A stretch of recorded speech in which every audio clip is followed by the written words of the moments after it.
183장 찬송가 183장 찬양하시겠습니다.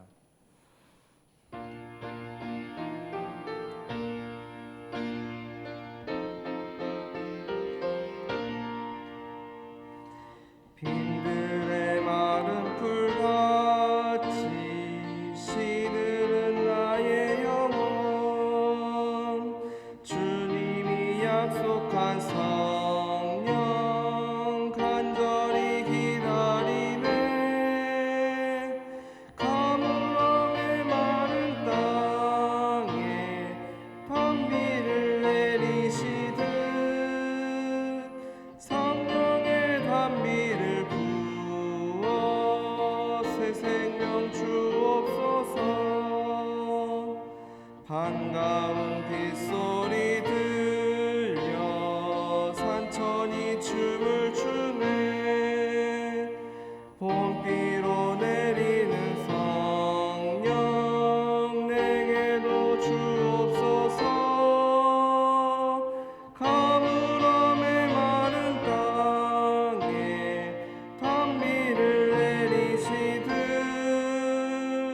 성령의 단비를 부어 새 생명 주옵소서. 절 따라 우로를 내려 초목이 무성하니 갈급한 내 심령 위에 성령을 부소서. 가물함의 마른 땅에 단비를 내리시듯 성령의 단비를 부어 새 생명 주옵소서. 잠드신 사랑의 언약 어길 수 있사오랴. 오늘의 흡족한 은혜 주실 줄 믿습니다. 가물함의 마른 땅에 단비를 내리시듯 성령의 단비를 부어 새 생명 주옵소서. 아멘. 35장 찬양하시겠습니다.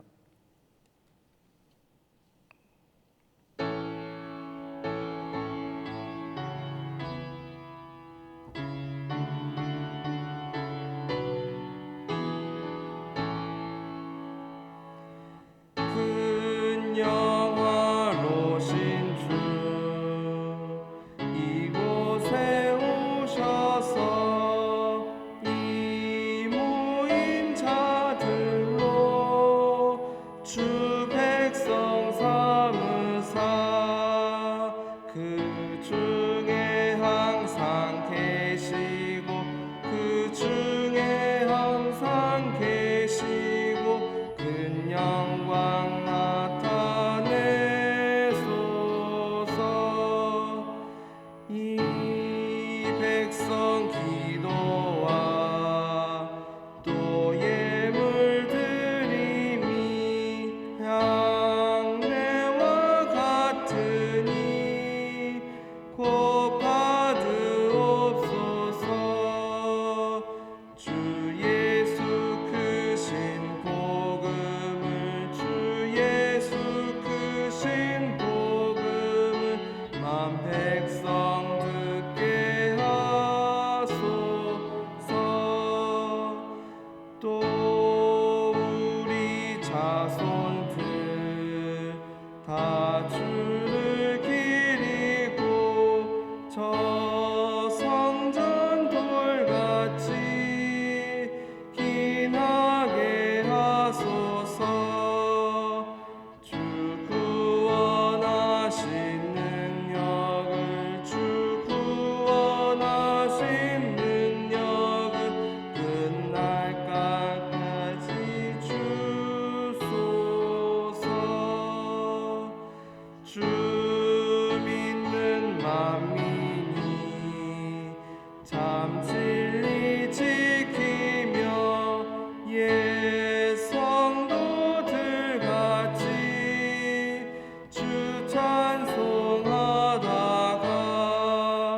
저 천국 보좌 앞에서 저 천국 보좌 앞에서 늘 찬송하게 하소서.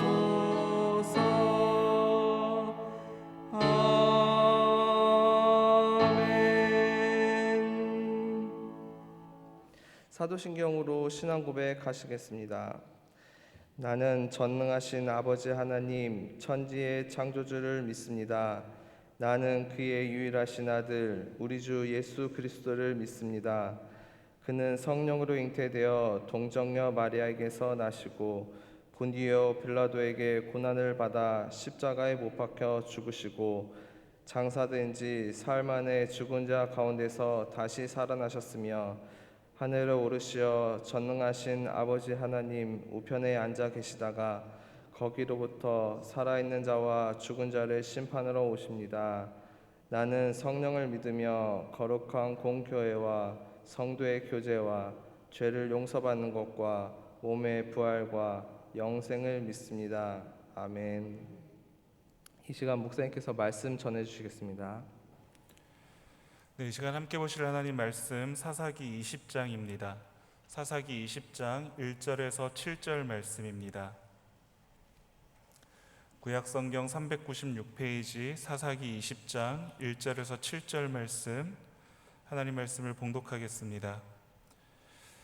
이에 모든 이스라엘 자손이 단에서부터 브엘세바까지와 길르앗 땅에서 나와서 그 회중이 일제히 미스바에서 여호와 앞에 모였으니 온 백성의 어른 곧 이스라엘의 모든 지파의 어른들은 하나님 백성의 총회에 섰고 칼을 빼는 보병은 40만 명이었으며 이스라엘 자손이 미스바에 올라간 것은 베냐민 자손이 들었더라. 이스라엘 자손이 이르되 이 악한 일이 어떻게 일어났는지 우리에게 말하라 하니 레위 사람 곧 죽임을 당한 여인의 남편이 대답하여 이르되 내가 내 첩과 더불어 베냐민에 속한 기브아에 유숙하러 갔더니 기브아 사람들이 나를 치러 일어나서 밤에 내가 묵고 있던 집을 에워싸고 나를 죽이려 하고 내 첩을 욕보여 그를 죽게 한지라. 내가 내 첩의 시체를 거두어 쪼개서 이스라엘 기업에 온 땅에 보냈나니 이는 그들이 이스라엘 중에서 음행과 망령된 일을 행하였기 때문이라. 이스라엘 자손들아 너희가 다 여기 있은즉 너희의 의견과 방책을 낼지니라 하니라. 아멘. 저희는 어제 말씀을 통해서 기브아에서 정말 아침에 말씀을 읽고 듣기에는 너무나도 끔찍한 그 말씀을 보았습니다. 여러분, 어느 사회나 항상 갈등은 있기 마련입니다. 개인 간의 마찰로부터 또 가정과 국가 간의 갈등도 생깁니다. 서로 생각이 다르고 또 가치관이나 또 이념이 다르기 때문에 또 이해관계가 다르기 때문에 이러한 갈등들은 늘 있기 마련이죠. 지금 이스라엘 백성들은 전쟁의 위기에 몰리게 되었습니다. 이스라엘 지파와 베냐민 지파 간의 싸움이 시작되려고 하는 그 일촉즉발의 상황 가운데 지금 놓이게 된 것입니다.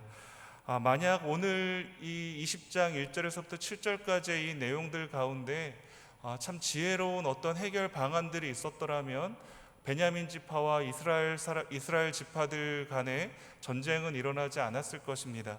그런데 그런 적절한 조치가 취해져서 서로 타협할 수만 있었더라면 괜찮았을 텐데 그러한 일들이 없었기 때문에 한 지파가 몰살을 당하는 어이없는 상황이 벌어지게 되는 것입니다. 서로 하나님 앞에서 문제의 본질이 무엇인지를 묻고 또 합당한 방법을 또 그 방안을 찾았더라면 형제간의 피비린내 나는 싸움은 피할 수가 있었을 것입니다. 하지만 이스라엘은 안타깝게도 이러한 이 위기를 잘 현명하게 또 지혜롭게 극복하지 못합니다. 이스라엘 전역에서 수많은 이스라엘 자손이 흥분을 감추지 못하고 미스바 여호와 앞에 모이게 됩니다. 여러분, 여호와 앞에 모였다라는 말은 여호와의 성막이 이곳에 있었다라는 의미입니다. 여호와의 성막이 있는 곳에 모였는데 이스라엘 각 지파들의 어른들이 모이고 또 무장한 병사만도 40만 명이 모였다라고 말하고 있습니다. 여러분, 사사시대에 40만 이스라엘 전역에서 이스라엘 북쪽에서부터 남쪽까지 또 요단강 동편 길르앗 지방에서까지 모든 그 칼을 든 자들 40만 명이 모였다라는 이 말은요, 사사기 전체에서 어떠한 전쟁에도 40만 명이 모인 적이 없었습니다. 기드온의 전쟁에서도 그랬고요. 그 다음에 그 드보라와 발락의 전쟁에서도 40만 명이나 모이는 전쟁은 없었습니다.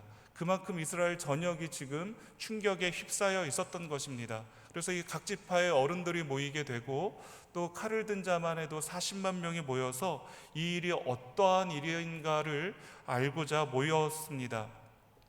전대미문의 시체토막 사건 때문에 그랬던 것이죠. 이 시체토막 사건은 이스라엘을 뒤흔들어 놓은 것이었습니다. 이전에 들어보지도 못한 충격적인 사건으로 사람들의 감정이 격해져 있었습니다. 이 거대한 분노가 어디로 향할지 아무도 모르는 상태로 지금 미스바의 여호와 앞에 모이게 된 것입니다.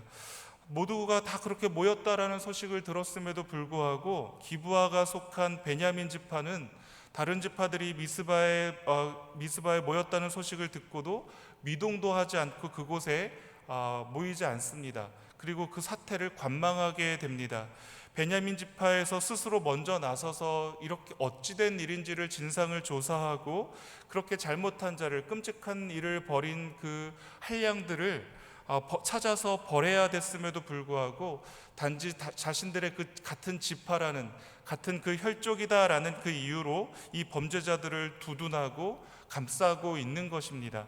이러한 모습을 보면서 나머지 11지파의 사람들은 더욱더 분개하게 된 것이죠. 이스라엘 자손들은 레위 사람을 불러서 이 악한 일이 어떻게 일어난 일인가를 묻습니다. 그리고 레위 사람은 이 일이 어떻게 된 것인가를, 일의 그 자초지종을 설명하면서 억울함을 토로하고 있습니다. 이 레위인의 설명은 비교적 사건의 전말에 부합된 것이었지만 과장과 또 왜곡이 뒤섞여져 있습니다. 그는 살해의 위협을 받았다라고 과장하고 있습니다. 어느 누구도 이 레위인을 살해하려고 하지 않았었죠.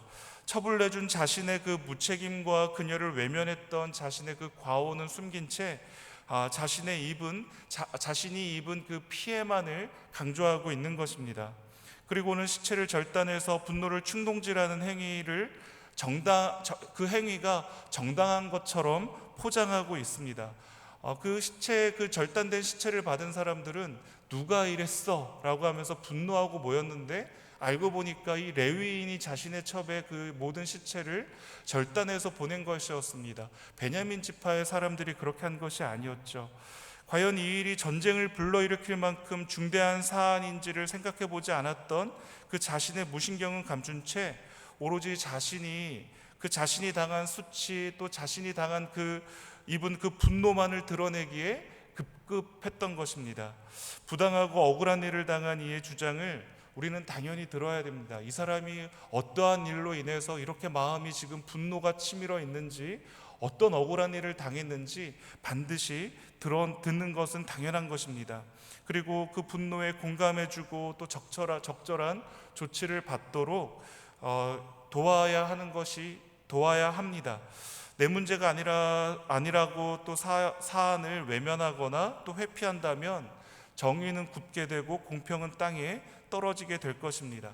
그런데 우리는 반드시 그 피해를 입은 사람의 말만 들을 것이 아니라 가해를 가한 자의 말도 들어야 되는 것이죠. 양쪽의 말을 다 들어봐야 되는 것입니다. 객관적으로 판단하려고 한다면 그러한 일들이 반드시 있어야 됩니다. 여러분, 우리의 시대에도 마찬가지이지 않습니까? 온갖 정보들이 우리들 귀에 들리고 있습니다. 내가 듣기 좋아하고 내가 듣고 싶어하는 정보들이 있는 반면에 내가 듣고 싶지 않은, 또 내가 내 입장에서 반대편에 서 있는 그러한 소식들도 분명히 있습니다. 그렇더라면 우리는 어느 한쪽을 편들고 판단하기 전에 양쪽의 이야기를 다 들어보는 것이 마땅합니다. 그래서 저는 어느 분의 이야기가 참 수긍이 갔습니다. 특히 오늘날 같이, 우리나라와 같이 정치적으로 이념이 완전히 이렇게 갈려져 있는 이 시대 속에서 어느 분이 그렇게 말씀하시더라고요. 본인은 유튜브를 보던, 뉴스를 보던, 신문을 보던 자신이 속해 있는 신문 그 진영의 이야기를 두 개를 본다면, 예를 들어서 두 개를 보게 된다면, 유튜브 뉴스를 두 개를 보게 된다면 자신이 반대하고 있는, 자신의 반대편에 서 있는 쪽의 입장에 있는 유튜브의 내용도 적어도 한 개는 보려고 한다라고 말씀하시더라고요. 왜냐하면 내가 옳다라고 생각하는 것이 이쪽인데 그래도 저쪽에서는 어떻게 이야기를 똑같은 사안을 두고 어떻게 이야기를 하는지 들어보기 위해서라고 합니다. 그러고는 그래도 자기 스스로 객관적으로, 나름대로 객관적이 되려고 노력한다라고 말씀하는 것을 들어보고는 그래도 참 좋은 방법이겠다라는 생각을 갖게 되었습니다. 진실이 언론에 의해서 사안이 호도되거나 또 논점이 흐려지지는 않았는지, 또 진실이 감춰지거나 포장되지는 않았는지 우리는 스스로 객관화시키기 위해서 찬찬히 들여다보아야 하는 그 필요가 있는 것입니다. 왜곡된 정보와 언론은 갈등을 증폭시키기만 하는 것이죠. 그리고 다툼을 초래하는 원인이 되기 때문에 그렇습니다. 우리는 어떤 문제를 판단하고 행동을 결정하기에 앞서서 정확한 사실관계를 확인할 수가 있어야 합니다. 사실에 입각할 때만 주장은 정당성과 힘을 갖게 되기 때문에 그렇습니다. 근데 이 레위 사람은 이스라엘 자손들에게 자신의 그 과오는 숨긴 채로 그 베냐민 사람들의 그 완악함들, 아주 행악함들만 더 증폭시켜서 그것을 말하고 있는 것입니다. 여러분, 레위인이 첩을 두었다는데 그것에 대해서 어느 누구도 지적하는 일이 본문에 나와 있지 않습니다. 레위인이 첩을 두다니요. 하나님께서 첩을 두라고 명하신 적이 없습니다. 그것도 하나님의 말씀을 수종드는 그 레위인이었음에도 불구하고 첩을 두었다는 것에 대해서 어느 누구도 지적함이 없고 본인 스스로도 회개함이 없습니다. 그만큼 이 당시의 도덕이, 또 하나님의 말씀이, 하나님을 경외함이 무너져 있는 그러한 시대였다라는 것을 보게 되는 것이죠. 오히려 이 레위 사람은 이스라엘 자손들에게 의견과 방책을 내놓도록 다그치고 있습니다. 자신에게 쏟아질 비난과 책임을 교묘히 회피하면서 전체 여론의 방향을 틀어놓고 있습니다. 이제 지혜로운 지도자가 있어서 사안을 명확하게 판단하고 이성적으로 치리하는 일이 남았습니다. 만일 그렇게 했다면 동족 간의 비극은 막을 수 있었을 겁니다. 하지만 모두가 공분에 차 있을 때 누구도 바른 방향을 제시해 주지 못하고 있습니다. 2절에 있는 말씀을 보니까 이스라엘의 온 백성의 어른들, 곧 이스라엘 모든 지파의 어른들이 하나님의 백성의 총회에 섰다라고 말하고 있습니다. 온 백성의 어른들이 다 모였지만 이 전체적인 시각에서 이 사안을 객관적으로 볼 수 있는, 공평하게 볼 수 있는 지혜로운 어른이 한 명도 없었다라는 말입니다. 어른다운 어른을 한 사람도 찾아볼 수 없는 상황은 이 암담한 이스라엘의 영적인 지형을 우리에게 보여주고 있는 것입니다. 문제는 여러분 언제든지 발생할 수 있습니다. 가정에서나 사회에서나 교회에서나 언제든지 문제는 발생할 수 있고 또 위기는 언제든지 닥칠 수가 있는 것이죠. 근데 문제는 상황을 수습하고 해결해낼 수 있는 인물이 없다라는 것입니다. 공동체가 가야 할 방향을 제시하고 이끌어줄 어른이 없다라는 것은요, 비극이고 참담한 일일 것입니다. 이 사회가 그렇습니다. 국가가 그렇고 가정에서도 마찬가지입니다. 또 교회 공동체에서도 마찬가지일 것이죠.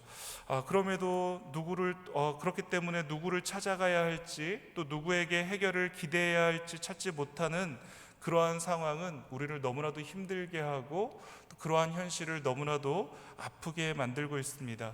의견도 방책도 없고 어른도 없는 시대. 여러분, 뼈아프지만 우리가 살고 있는 시대가 또한 그렇지 않을까라는 생각을 갖게 됩니다. 그렇기 때문에 여러분, 우리부터 분별력 있는 좋은 어른이 되고자 하여야 할 것입니다. 좋은 어른이 된다라는 것은 우리가 먼저 하나님의 말씀을 잘 지켜 행하는 믿음의 행함이 있는 어른들의 모습들입니다. 누구나 입으로 가르치는 것은 너무나도 다 잘할 수 있습니다. 그런데 그 가르침의 힘이 되는 것은 행함이 뒷받침되어지게 될 때 그 말의 가르침이 더 힘이 생기게 되는 줄로 압니다. 그렇기 때문에 우리는 믿음의 행함이 있는 어른들이 되어야 될 줄로 믿습니다. 저는 늘 노년대학부를 섬기면서 늘 우리 어르신들께 우리 어른들께 늘 드렸던 말씀이 있습니다. 저번에도 말씀드렸던 것 같지만 우리가 아무리 다음 세대를 얘기하고 청년들과 젊은 어린 아이들을 믿음으로 잘 양육해야 된다라고 말하지만 만고불변의 진리가 있다라고 말씀을 드립니다. 윗물이 맑아야 아랫물이 맑다라는 것이죠. 그렇기 때문에 믿음의 어른들이 참으로 믿음의 아름다운 모습들을 잘 보여야 다음 세대들이 그러한 모습들을 본받을 수 있게 된다는 것입니다. 그러므로 다음 세대가 바로 세워진다라는 것, 청년 세대가 바로 세워질 수 있다라는 것은 우리 어른 세대가 하나님 말씀 앞에서 바르게 하나님의 말씀을 알고 그 말씀에 순종하는 일들이 바르게 일어나게 될 때 자연스럽게 다음 세대로까지 그 믿음의 신앙이 전수되어질 것이다라고 저는 분명하게 믿습니다. 그러므로 오늘 말씀을 통해서 이 어른이 부재한 이 시대 속에 왕이 없으므로 자기 소견에 옳은 대로 행하는 이 사사시대에 어른이 없는 이 비극의 모습을 우리가 내일의 말씀을 통해서 또 주일의 말씀을 통해서 우리는 계속해서 보게 될 것입니다. 여러분, 우리는 신앙의 어른이 되어야 될 줄로 믿습니다. 그래서 어느 한쪽의 이야기에 치우치지 않고 객관적으로 이 모든 사안을 볼 수 있어야 될 것이고 통찰하는 믿음의 눈이 있어야 될 것이고 그것을 하나님 말씀 앞에서 우리가 판단하고 하나님 말씀대로 따라갈 수 있는 그러한 은혜가 저와 여러분 모두에게 다 있기를 소원합니다. 그래서 어른이 계시는 교회, 어른이 있는 가정, 어른이 있는 국가가 되어지기를 이 아침에도 함께 소원하면서 기도하시기를 부탁드리겠습니다. 이 시간 다 같이 함께 말씀을 붙들고 함께 기도하겠습니다. 또한 우리 담임 목사님 위해서 함께 기도하겠습니다. 주일 말씀을 준비하시는 가운데 하나님께서 큰 은혜로 함께 해주시기를, 성령의 충만한 능력과 은혜로 함께 해주시기를 위해서 기도해 주시기를 부탁드립니다. 또한 교회를 위해서 기도하실 때에 오늘 말씀과 같이 믿음의 어른들이 많이 생겨나는 교회가 되게 해달라고, 내가 그 믿음의 어른이 되게 해달라고 함께 기도하겠습니다. 그래서 우리의 믿음이 우리의 다음 세대들까지 자연스럽게 이어질 수 있는, 전해질 수 있는 복된 교회가 될 수 있도록 위해서 기도해 주시기를 부탁드립니다. 나라와 민족을 위해서 기도해 주실 때 확진자들이 계속해서 늘어나가고 있습니다. 안전을 지켜주시고 우리의 건강을 붙들어 주셔서 예배가 중단되어지는 안타까운 일들이 일어나지 않도록 하나님께서 도와주시기를 위해서 기도해 주시기를 부탁드립니다. 우리 선교사님들과 우리의 환우들, 또 우리 개인의 기도의 제목을 붙들고 다 같이 주여 한번 부르고 함께 기도하도록 하겠습니다. 주여, 하나님 아버지 감사합니다. 하나님, 오늘 말씀을 통하여서 하나님 이 시대에 어른이 없는, 어른이 부재한 그 비극이 얼마나 큰 일을 초래하고 있는지를 보게 하시니 감사합니다.